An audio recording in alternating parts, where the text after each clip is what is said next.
Bienvenue sur Horror News. Salut à vous fans d'horreur, ici Marc pour Horror News Podcast, l'émission qui vous déterre les infos du monde de l'horreur. Et cette semaine on démarre avec le film Evil Dead Burn, réalisé par le français Sébastien Vanitschek, qu'on connaît notamment pour Vermine, qui se date pour une sortie le 22 juillet au cinéma. Alors que Predator Badlands est actuellement au cinéma et qu'il cartonne, son réalisateur Dan Trachtenberg a confié qu'avant que ce soit la synthétique Tia qui fasse équipe avec le Yoja, ce devait être Naru, la guerrière amérindienne du film Prey. Bon, dans tous les cas, il a confié que ce n'était qu'une partie remise, et ce qui n'est pas vraiment étonnant, vu qu'on l'a vu effectivement à la fin avec d'autres héros, notamment ceux de Predator 1, 2 et donc de Prey, dans la scène bonus du film d'animation Predator Killer of Killers. La série Alien Earth est officiellement renouvelée pour une saison 2, bon ce sera sans moi. Le tournage de cette seconde saison, prévu en 2026, va déménager de la Thaïlande vers Londres. Une nouvelle bande-annonce pour la comédie horrifique intitulée Cold Storage, avec les acteurs Sosie Bacon, notamment connu pour Smile, Liam Neeson, notamment connu pour Taken, ou encore Joe Keery, notamment connu pour Stranger Things. On y suivrait deux employés d'une société de location de box de stockage, construite sur une ancienne base militaire, de laquelle un champignon parasite, prenant le contrôle des humains qui l'infectent, va s'échapper. Sortie prévue le 18 février au cinéma. Le troisième film, Esther, est en cours de tournage, le rôle principal étant toujours interprété par l'actrice Isabelle Fuhrman, et les scénaristes et réalisateurs du second film reviennent aux manettes. Une nouvelle œuvre de Stephen King devrait être adaptée en film, et ce serait Mr. Yummy, tiré du recueil Le Bazar des mauvais rêves. On y suivrait un pensionnaire d'une maison de retraite qui sent la mort approcher, et évoque les difficultés d'être homosexuel dans les années 80. Un teaser pour la saison 2 en 10 épisodes de la série Monarch Legacy of Monsters et ses monstres géants. Sortie prévue le 27 février 2026 sur Apple TV+.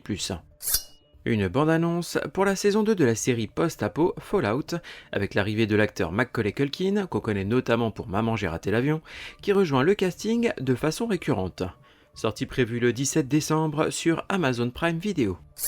Hideo Kojima devrait produire la série d'animation spin-off de son jeu Death Stranding, intitulé Death Stranding Isolation, qui développerait donc cet univers post-apo, et tout ça ce serait prévu pour une sortie en 2027 sur Disney+.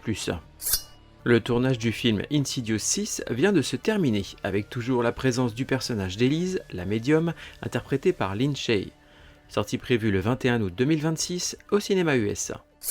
Un nouveau film Sharknado, intitulé Sharknado Origins, s'annonce. Ce serait donc un préquel, toujours réalisé par Anthony Ferrant, dans lequel on verrait la rencontre des versions ados des héros Finn et April, avant le tout premier Sharknado. Sortie prévue pour l'été 2026. Le personnage de Betty Boop est tombé dans le domaine public, et elle va donc se retrouver au centre d'un film d'horreur indé, intitulé sobrement Boop. On y suivrait donc une équipe de podcasteurs menant l'enquête dans un cinéma abandonné, avant de se retrouver traqué par Betty Boop, interprétée par l'actrice Devani Pin. Les studios Sony travailleraient sur l'adaptation en film de monstres des fameuses petites poupées monstrueuses Labubu. Le réalisateur Ruben Fletcher a confié lors d'une interview récente qu'il aimerait faire un troisième film Zombieland pour 2029, et que l'acteur Jesse Eisenberg était déjà partant pour reprendre son rôle. Le roman graphique intitulé The Upturned Stone de Scott Hampton devrait avoir droit à une adaptation filmique. Dans le livre, on suit 4 garçons lors de l'Halloween 1969 dont la vie va basculer après avoir mangé une étrange citrouille. Le réalisateur John Watts a confié lors d'une interview récente qu'il envisageait de développer une franchise de plusieurs opus autour de son film Clown de 2014. On y suivait un père de famille obligé de porter un vieux costume de clown pour l'anniversaire de son fils, mais ce dernier va finalement lentement le transformer en créature cauchemardesque mangeuse d'enfants. Es-tu un dieu ?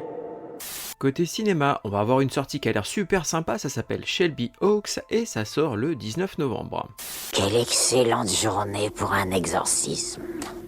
Côté VOD, DVD et Blu-ray, on va avoir The Blade Cut Deeper en VOD le 18 novembre, Dream Eater en VOD, donc ça c'est un fan footage produit par Eli Ross et ça sort le 18 novembre, et enfin souviens-toi l'été dernier en DVD Blu-ray chez ESC le 19 novembre. Get away from her, you bitch! Côté streaming, on va avoir Under the Skin sur Shadows le 21 novembre et Mr. Babadook toujours sur Shadows le 21 novembre.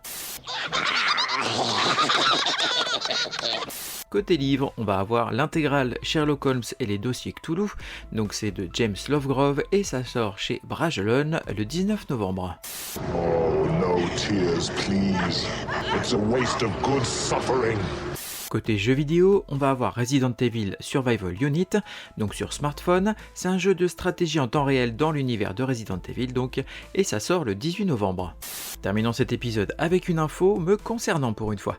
Eh bien, c'est le lancement du Tipeee, et donc mon Tipeee, l'intérêt en fait c'est de pouvoir me soutenir financièrement et m'aider à payer sur tous les frais mensuels en fait inhérents au podcast, que ce soit les plateformes d'enregistrement, de montage, de sous-titrage, etc. Voilà, donc je vous mets le lien dans la description de l'épisode. N'hésitez pas à le partager autour de vous et à y participer si vous le pouvez. Merci à vous d'avoir suivi cet épisode. N'hésitez pas à le partager autour de vous et à me suivre sur les différents réseaux sociaux, que ce soit Instagram, TikTok, Facebook ou YouTube. Il ne me reste plus qu'à vous souhaiter bonne semaine et bon frisson.